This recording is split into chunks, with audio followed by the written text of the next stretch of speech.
सदगुरु कबीर की एक साखी पर आज थोड़ा चिंतन किया जाए। सदगुरु कबीर की एक साखी है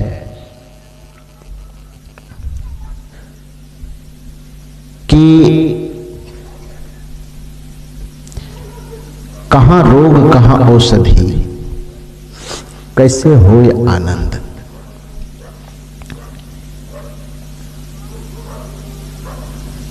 रोग कुछ और है और उसकी औषधि कुछ और की जा रही है। आज मनुष्य विभिन्न समस्याओं से जो घिरा हुआ है, विभिन्न दुख से जो घिरा हुआ है, वह दुख से छूटने की कोशिश तो बहुत करता है, लेकिन दुख से छूटने का सच्चा उपाय क्या होना चाहिए, उस उपाय को वह समझने के लिए तैयार ही नहीं है।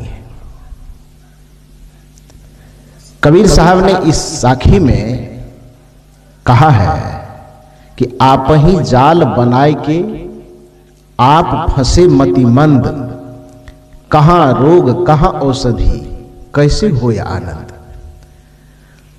दुख में उलझे हुए लोगों से ही कबीर साहब ने प्रश्न किया है, समस्या में ही उलझे हुए लोगों से प्रश्न किया। बहुत सारे समूह जो समस्याओं से घिरा हुआ था, 10, 15, 20 मनुष्य मिल करके कबीर साहब के पास गए और कहा, साहब आपके कथनानुसार, संत महापुरुषों के कथनानुसार बहुत सत्संग किए, बहुत ध्यान किए, बहुत पूजा किए, बहुत पाठ किए, लेकिन सब चीज करने के बावजूद भी जीवन दुखमय ही है, जीवन संकटमय ही है, जीवन पीड़ामय ही है। तो जो लोग ये कहने गए थे कबीर साहब से कि हम ध्यान करते हैं, सत्संग करते हैं, पूजा करते हैं, पाठ करते हैं, दान करते हैं, पुण्य करते हैं, भजन करते हैं, सब कुछ करने के बावजूद भी हमारे जीवन में कोई बदलाव नहीं दिखाई देता है। तो कबीर साहब ने मुस्कुराते हुए ऐसे ही लोगों से कहा कि आप ही जाल बनाए के आप फंसे मतिमंद, कहां रोग कहां औषधि, कैसे होए आनंद। कबीर साहब तो ऐसे महामानव थे जो लोगों को एक चुटकी में निरुत्तर कर देते थे। लोग यह सोच करके गए कि कबीर साहब से जुर्माना लेने जाएंगे कि आपके कथनानुसार हम बहुत चीज किए, संत महापुरुषों के कथनानुसार बहुत चीज किए, लेकिन दुख ज्यों का त्यों बना हुआ है, समस्या ज्यों की त्यों बनी हुई है। लेकिन कबीर साहब के पास कोई व्यक्ति जुर्माना लेने जाए तो कबीर साहब से जुर्माना ले पाएगा, कबीर साहब को झुका पाएगा। कबीर साहब प्रश्न करने वाले से ही प्रश्न करते हैं कि आप ही जाल बनाए के आप फंसे मतिमंद, कहां रोग कहां औषधि, कैसे होए आनंद। रोग कुछ और है, औषधि तुम कुछ और कर रहे हो।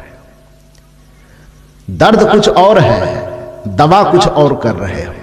भला बताओ कि रोग से निवृत्ति नहीं होगी तो तुम डॉक्टर से शिकायत क्यों करते हो। उदाहरण के लिए एक बात आप समझिए, कल्पना कीजिए कि आपको बड़ी जोर की प्यास लगी है, बहुत प्यास से तड़प रहे हैं, ऐसे तड़प रहे हैं कि 2, 4, 10 मिनट में आपके प्राण छूटने वाले हैं। किसी व्यक्ति से आप पूछने गए कि पानी कैसे मिलेगा, पानी कैसे पिया जाए, वह बता दे आपको कि आप जिस जगह बैठे हुए हैं उसी जगह पर 50 फीट नीचे में पानी है। आप उस पानी को चाहे जिस भी प्रकार से निकाल लीजिए, प्यास से निवृत्ति पा लीजिए। समस्या आपकी है प्यास, पानी का पता चल गया कि पानी कहां है। जिस जमीन पर बैठे हैं उसी जमीन के नीचे 50 फीट अंदर में है। अब आपको क्या करना चाहिए? बैठ करके हरे राम हरे कृष्ण का झाल बजाना चाहिए? क्या करना चाहिए कि बैठ करके या देवी सर्वभूतेषु शक्ति रूपेण संस्थिता नमस्तस्यै नमस्तस्यै नमस्तस्यै नमो नमः, इसका जाप करना चाहिए? जय हनुमान ज्ञान गुण सागर, जय कपीस तिहुँ लोक उजागर, ये करना चाहिए? भय प्रगट कृपाला दीन दयाला कौशल्या हितकारी, ये जपना चाहिए? क्या जपना चाहिए? करना क्या चाहिए? यदि दुख आपको प्यास का है, प्यास से तड़प रहे हैं, पता चल गया है कि जिस जगह हम बैठे हैं इसी जमीन के नीचे 50 फीट नीचे जाने पर एकदम निर्मल पानी लहरा रहा है, तो आपको सब काम छोड़ के न अयोध्या की तरफ देखना है, न वृंदावन की तरफ देखना है, न काशी की तरफ देखना है, न हरिद्वार के कुंभ के तरफ देखना है। क्या देखना है? सब कुछ छोड़ करके एक काम करना है कि जमीन के नीचे से वो पानी कैसे निकले। दुर्भाग्य की बात है कि हम प्यास से तड़प रहे हैं, लेकिन पानी की तलाश किए बिना, पानी की स्रोत तक पहुंचे बिना दुनिया का और सारा काम तो हम कर रहे हैं, लेकिन पानी को प्राप्त करने का हम प्रयास ही नहीं कर रहे हैं। प्यास से निवृत्ति कैसे मिलेगी? विचारक ने बड़ा अच्छा कहा है, नदी किनारे खड़ा है पगले, फिर भी है क्यों प्यासा। नदी के किनारे होकर के कोई प्यासा हो तो उसे पागल न कहा जाए तो क्या कहा जाए।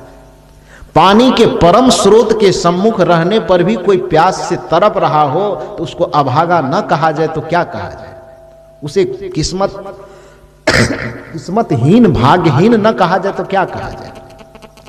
नदी किनारे खड़ा है पगले, फिर भी है क्यों प्यासा।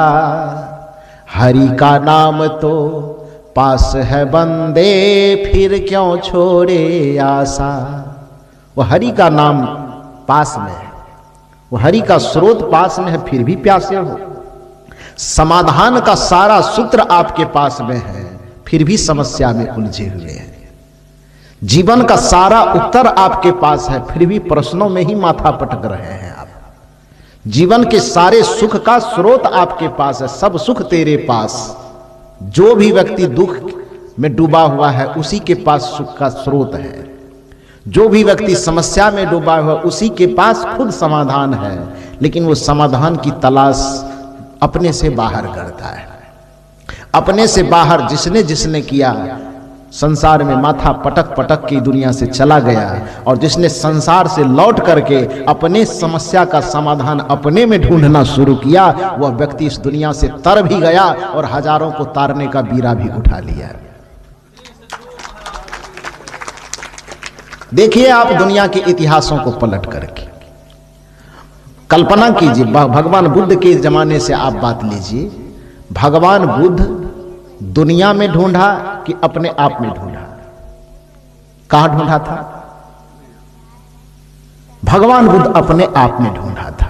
दुनिया को देखना छोड़ दिया, दुनिया में दौड़ना छोड़ दिया, दुनिया को भजना छोड़ दिया। न दुनिया का भजन, न दुनिया का नमन, कुछ नहीं करना, केवल सब चीज को छोड़ करके अपने आप में शांत हो जाना, ये बुद्ध ने किया। यही काम महावीर ने किया, यही काम सदगुरु कबीर ने किया, और जोड़ते जोड़ते जोड़ते जोड़ते अभी वर्तमान में आइए तो यही काम महर्षि में ही बाबा ने किया। यही किया ना।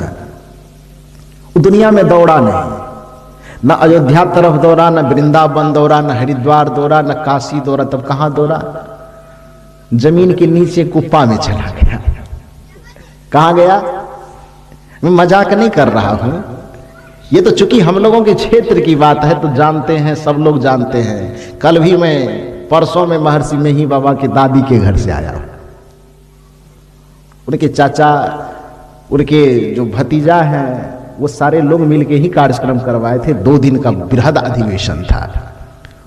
उनके परिवार के सारे सदस्य मिला करके कार्यक्रम करवाए, और 2 दिन तक लगभग कम से कम 5000 लोगों की संख्या वहां पर भीड़ जुटी थी। इतनी बड़ी बृहद सत्संग, इतना बड़ा बृहद सत्संग हुआ। अभी उस जगह पर जहां उनकी दादी का घर है, उस जगह पर उनके भाई का पुत्र यानी भतीजा, महर्षि में ही बाबा के भतीजा वहां रहते हैं। आश्रम पर साधु रूप में है, वही वहां की व्यवस्था संभालते हैं।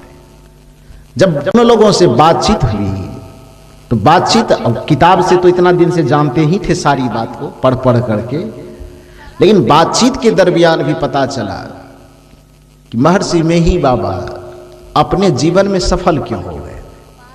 क्योंकि वो बचपन से ही अंतर्मुखी थे। जिसकी चेतना बाहर की तरफ ज्यादा दौड़ेगी वह जीवन में थकेगा बहुत लेकिन पाएगा कुछ नहीं। लेकिन जो व्यक्ति बाहर से दौड़ना छोड़ करके अपने अंतर में उतरना, अपने आप में लौटना शुरू कर देगा तो पाएगा कि जिस चीज के लिए हम जन्मों जन्मों से दौड़ लगा रहे थे वो तो बेकार का दौड़ लगा रहे थे। जिस चीज को खोजने के लिए, जिस चीज को पाने के लिए हम अनादिकाल से दौड़ रहे थे वो चीज तो हमारे पास ही है, हमारे भीतर ही है। बाहर का दौड़ना व्यर्थ था। खोज करने के बाद में ही बाबा ने पाया तो निष्कर्ष क्या दिया? निज तन में खोज सज्जन, ये निष्कर्ष है, रिजल्ट जिसको बोलते हैं। जैसे जज के सामने वकील 1 दिन 2 दिन महीने दिन 50 दिन 100 दिन बहस करता है। बहस की बातें बहुत लंबी चलती है लेकिन जजमेंट 2-4 लाइन में 2-4 पन्ने में सिमट जाता है, सिमटता है ना। बहस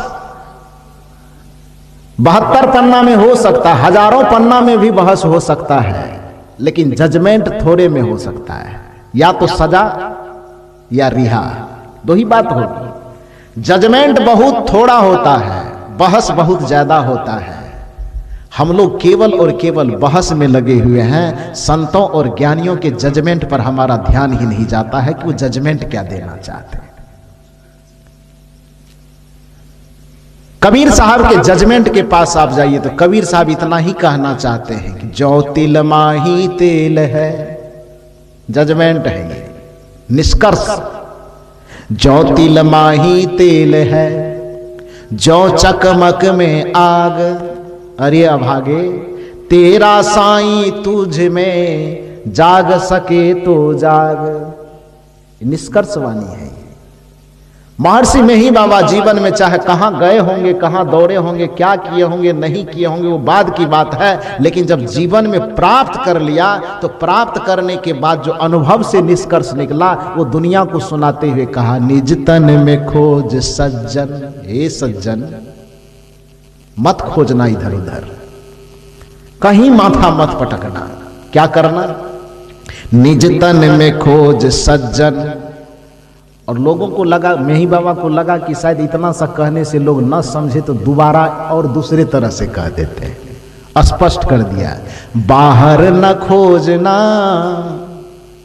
मेही बाबा को लगा कि हम कह देंगे कि निज तन में खोज सज्जन तो लोग निकाल लेंगे कि अपने में भी खोजो, थोड़ा बाहरों में खोज लो। सोच सकता है आदमी कि बाबा ने कहा तो है कि अपने में खोजा, लेकिन माना तो कुछ नहीं किया है ना, केवल कह दिया है। तो बाहरों खोज लेंगे, थोड़ा भीतरों खोज लेंगे, दोनों तरफ खोज लेंगे। तो मेही बाबा को ये डाउट था, इसलिए ब्रेक भी लगाया उन्होंने। निज तन में खोज सज्जन, बाहर न खोजना।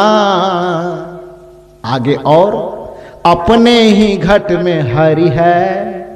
परमात्मा कहिए, हरि कहिए, भगवान कहिए, ईश्वर कहिए, मोक्ष कहिए, निर्वाण कहिए, केवल कहिए, परम शांति कहिए, परमानंद कहिए, ब्रह्मानंद कहिए, सच्चिदानंद कहिए, कितना नाम गिनाऊं।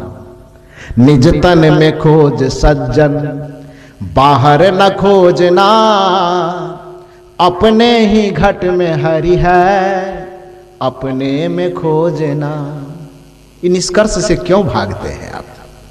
समस्या आपकी है कि हमको जल का स्रोत पाना है, तो सब चीज करना छोड़ के केवल एक काम कीजिए कि जल जहां छिपा हुआ है वहां से जल के स्रोत को निकालिए। जैसे आप अर्जुन का कहानी सुनते हैं कि सफलता पाने के लिए व्यक्ति को एकाग्र होना होगा। गुरु द्रोणाचार्य जब अपने सारे शिष्यों को शिक्षा दे दिए और शिक्षा का रिजल्ट देना है, कौन फर्स्ट है, कौन सेकेंड है, कौन उत्तीर्ण है, कौन अनुत्तीर्ण है, यह रिजल्ट अब देना चाहते हैं। तो सारी शिक्षा देने के बाद अंत में गुरु द्रोणाचार्य अपने सभी शिष्यों को, 5 पांडव को, 100 भाई कौरव को बुलाया, एक वृक्ष के नीचे खड़ा किया। अब वृक्ष के नीचे खड़ा करके सबसे कहा कि आज परीक्षा है, 1 वर्ष से जो तुम लोगों को पढ़ाया है, शस्त्र विद्या सिखाया है, आज रिजल्ट देने की बारी आई, ही निष्कर्ष देने की बारी है कि कौन सिद्ध हो गया, कौन सफल हो गया, कौन असफल हो गया, ये देखना है। खड़ा किया। अर्जुन को पहले कहा कि पहले तुम ही खड़ा हो जाओ।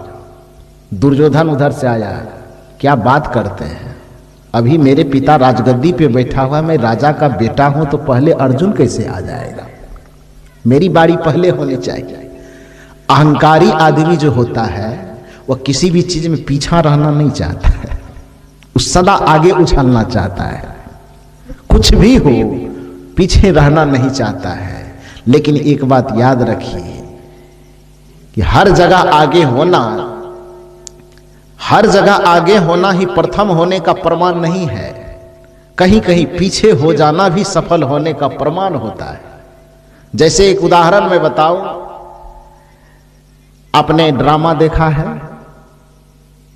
ड्रामा में जो मुख्य अतिथि होते, नाटक का मंच होता है, मुख्य अतिथि होते हैं, तो वो मुख्य अतिथि को आगे में कुर्सी लगा दी जाती है। मुख्य अतिथि आगे में बैठता है, बाकी पब्लिक पीछे में बैठती है। तो जहां नाटक का मंच हो उस जगह आगे में बैठने वाले को मुख्य माना जाता है, प्रथम माना जाता है। लेकिन कल्पना कीजिए यदि सिनेमा हॉल में किसी को बैठाया जाए तो प्रथम किसको माना जाता है? फर्स्ट क्लास के टिकट कहां बैठता है? तो दोनों जगह की फार्मूला अलग अलग है ना जी। एक जगह आगे बैठने वाला फर्स्ट होता है तो दूसरे जगह पीछे बैठने वाला फर्स्ट होता है। कल्पना कीजिए कि फर्स्ट क्लास का टिकट कटावे और उसका हाथ पकड़ के ले जाए और आगे में चटाई पर बैठा दे सिनेमा देखने वाले को, तो क्या कहेगा? उस जगह अपमानित होगा। तो जीवन में भी कहीं कहीं ऐसा है कि पीछे जाना भी होने का प्रमाण है और कहीं कहीं आगे होना भी प्रथम होने का प्रमाण, वो अवसर देख के होता है। लेकिन जो अहंकारी व्यक्ति होता है, वो अहंकारी व्यक्ति पीछे होना ही नहीं चाहता है। और याद रखिए कि जो जीवन में पीछे होना नहीं जानता है वह जीवन में कभी आगे हो ही नहीं सकता है। यह भी परम सत्य है। क्योंकि कल्पना कीजिए एक झूला पर आप बैठे हैं और आप यह मन में ठान लीजिए कि इस झूला को हमें पीछे नहीं जाने देना है, आगे में ले जाइए और कस करके बांध दीजिए कि आगे से इसको पीछे खिसकने नहीं देंगे। क्या होगा? झूला पर बैठ जाइए, आप लोग जाओ नीचे, जाओ सब नीचे जाकर बैठो। बोलिए सदगुरुदेव की। एक झूला पर बैठ जाइए,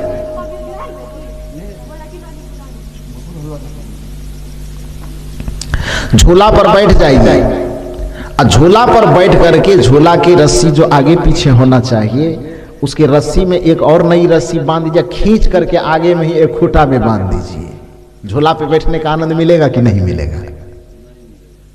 आप लोग बताइए, मिलेगा? आनंद कब मिलेगा? जब वह झूला जितनी मात्रा में आगे जा रहा है और उतनी ही मात्रा में वह पीछे जा रहा है। जैसे झूला पर बैठने का आनंद तभी मिलता है जब झूला आगे भी जाता है और पीछे भी जाता है, उसी तरह से जो व्यक्ति जीवन में कभी आगे भी होना जानता है और किसी किसी जगह पर पीछे भी होना जानता है, वही व्यक्ति जीवन का आनंद प्राप्त कर सकता है, सुकून प्राप्त कर सकता है। हमें गुरु के सामने कभी आगे नहीं होना चाहिए, हमें माता पिता के सामने कभी आगे नहीं होना चाहिए। हमें अपने पूज्य गुरु, पूज्य लोगों के सामने, बड़े लोगों के सामने कभी आगे होकर के बोलना नहीं चाहिए, उनके अनुभव पर अपना टोका टिप्पणी नहीं करना चाहिए। माता पिता के सामने, माता पिता के अनुभव के सामने हमारा अनुभव क्या हो सकता है? माता पिता हमारे पूज्य हैं, उनसे हमें जुबान नहीं लड़ाना चाहिए, उसके सामने आगे आगे उछलना नहीं चाहिए। क्योंकि माता पिता इस धरती के बड़े देव हैं, उससे बड़ा देव, उससे बड़ा देवी इस धरती पे कोई नहीं हो सकता। विचारक गाते हैं, माँ बाप से बढ़कर जग में कोई दूजा नहीं खजाना, जिसने तुझे जन्म दिया रे दिल उसका नहीं दुखाना। माँ बाप से बढ़कर जग में कोई दूजा नहीं खजाना, जिसने तुझे जन्म दिया रे दिल उसका नहीं दुखाना, कभी नहीं दुखाना। तो कहने का ये अर्थ कि जीवन में परिस्थिति देख करके कहाँ हमें आगे होना चाहिए, कहाँ हमें पीछा होना चाहिए, यह विवेकवान निर्णय लेते हैं। लेकिन जो अहंकार में मस्त होते हैं वह व्यक्ति पीछा के बारे में तो कभी सोच ही नहीं सकता। दुर्योधन अहंकार से भरा हुआ था। गुरु द्रोणाचार्य ने अर्जुन को कहा कि आगे आओ। दुर्योधन पीछे से आंख तरेड़ता है, गुरुजी पता नहीं कि मेरा बाप राजगद्दी पे बैठा हुआ है, आप मुझे पीछे होने के लिए कहते हैं। मैं पीछा नहीं हो सकता, पहले मेरा स्थान होना चाहिए, मैं पहले जाऊंगा। गुरु द्रोणाचार्य मुस्कुराए और कहा कोई बात नहीं। अर्जुन को कंधे पे हाथ दिया, कहा पीछे हो जा, दुर्योधन को ही आगे होने दे। क्योंकि जिसके पास जो योग्यता है, जिसके पास जो क्षमता है, चाहे वो आगे हो जाए कि चाहे पीछे हो जाए, उससे क्या किसी का बनने बिगड़ने वाला है। जितना है दूध को चाहे स्टील में रखें तो भी दूध रहेगा, और पानी को चाहे सोने में रखें, सोना के सुराही में रखें तो ही पानी रहेगा। स्टील के बर्तन या सोने के बर्तन से दूध और पानी में फर्क नहीं पड़ता है। चाहे स्टील के बर्तन में रह कर के भी दूध कीमती ही होगा, और सोने के बर्तन में रह कर के पानी दूध से कम ही होगा। यह योग्यता पर निर्भर करता है। कौन आगे होता है कौन पीछे होता है इससे कोई मतलब नहीं होता है। अर्जुन ने कहा, गुरु द्रोणाचार्य ने अर्जुन से कहा कि तुम पीछे ही हो जाओ, दुर्योधन को आगे होने दो। कोई बात नहीं, दुर्योधन आगे हो गया। और आगे होने के बाद गुरु द्रोणाचार्य कहते हैं कि चलो निशाना साधो। निशाना क्या साधना है? जिस वृक्ष के सामने खड़े हैं उसी पर एक चिड़िया का यंत्र बना करके, चिड़िया बना करके रख दिया गया है, और कहा यह जा रहा है कि चिड़िया के आंख में तीर मारना है।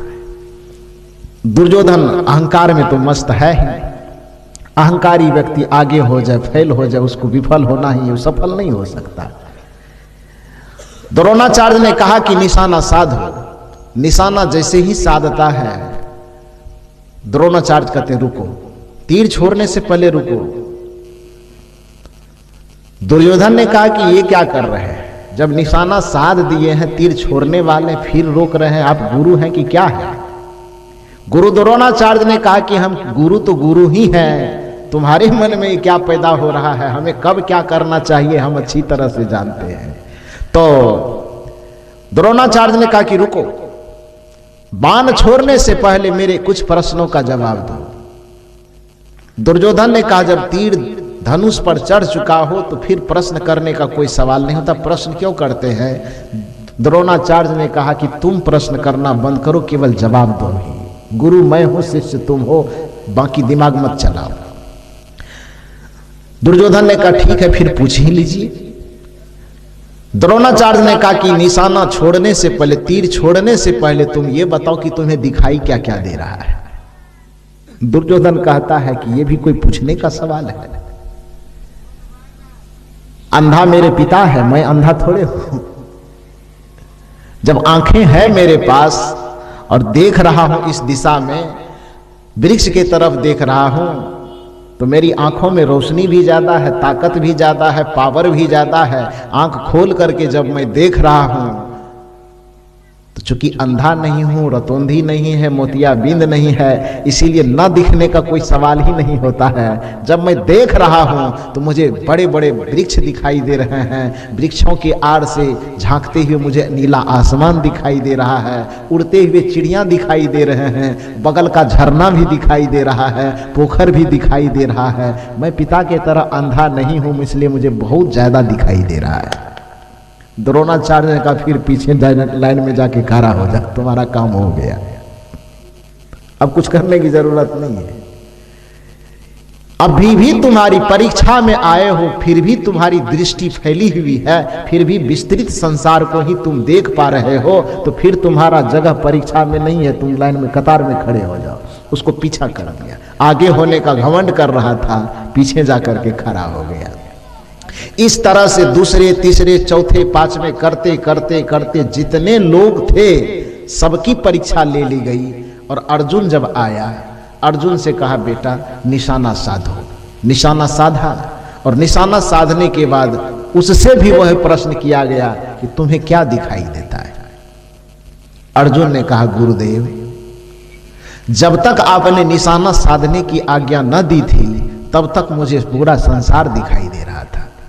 मेरे चारों तरफ खड़े मेरे भाई दिखाई दे रहे थे, आप दिखाई दे रहे थे, आपके चरण दिखाई दे रहे थे, वृक्ष दिखाई दे रहा था, आसमान दिखाई दे रहा था, डाल पर बैठे चिड़िया दिखाई दे रहे थे, पंख दिखाई दे रहे थे। लेकिन जैसे ही आपने आदेश किया कि निशाना साधो, तो न तो मुझे आप दिखाई देते हैं, न मुझे वृक्ष दिखाई देता है, न मुझे आसमान दिखाई देता है, यहाँ तक कि चिड़िया का पूरा शरीर भी नहीं दिखाई देता है। मुझे तो केवल चिड़िया की आंखें ही दिखाई देती है। और द्रोणाचार्य ने कहा कि पीठ ठोका का निशाना छोड़ दो।